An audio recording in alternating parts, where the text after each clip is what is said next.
Dopo un 2020 di grandi difficoltà, anche il 2021 si presenta difficilissimo per lo sport di base.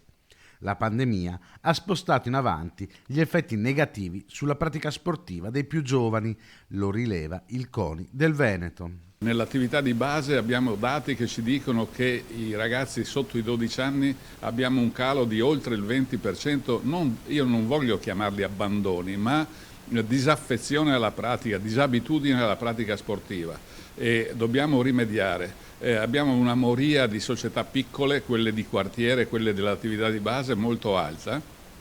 Dobbiamo intervenire e deve aiutarci, visto che tutti parlano bene della pratica sportiva, di quanto fa bene dal punto di vista educativo, sanitario, eccetera, eccetera.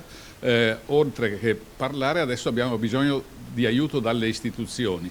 Da ex insegnante, Ponchio spiega uno dei motivi di questa sospensione dell'attività sportiva da parte dei più giovani. Dopo 2 anni, 1 anno e mezzo di didattica a distanza, i ragazzi hanno perso l'abitudine alle 2 o 3 appuntamenti settimanali con la pratica sportiva. È proprio un fatto anche mentale. A questo vanno aggiunte le difficoltà economiche delle società sportive di base che, a un certo punto, sono state autorizzate a fare le gare e le trasferte, sostenendo i relativi costi a fronte del crollo delle quote mensili delle famiglie.